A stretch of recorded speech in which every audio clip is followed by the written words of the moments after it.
What is a protection racket? A protection racket is a scheme where a person extorts money from a victim by suggesting that she needs protection from property damage or attacks. In exchange for money, the perpetrator promises to keep the victim safe, recover any stolen property, and collect reparations for damaged property. The person the victim needs protection from is usually the person running the scheme. If people refuse to pay up, they may experience harassment, property destruction, and other problems. These origins of the protection racket are very old, and this practice is particularly common in areas with high levels of organized crime. Usually, individual gangs or criminal groups stake out their own territory, expecting others to stay out of it. The engineer of the protection racket sends representatives around to a community to intimidate business owners, making it clear that they should pay for protection or suffer the consequences. Sometimes, the protection racket does come with some actual protection.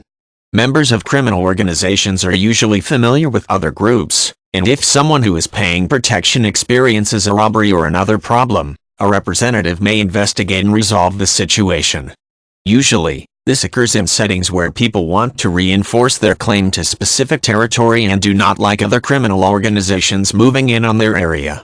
More commonly, bagmen collect the protection money at set intervals.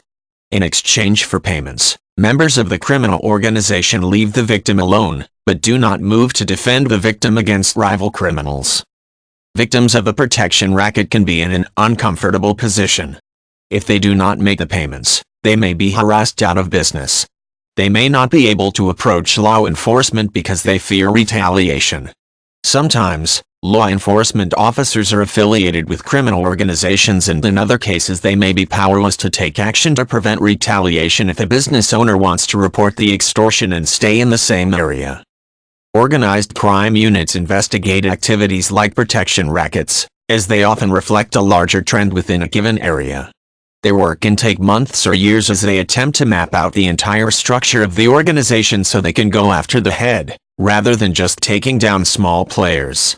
Sometimes, this involves not actively pursuing specific criminal behavior because it might tip members of the organization off to a law enforcement investigation and could jeopardize the case.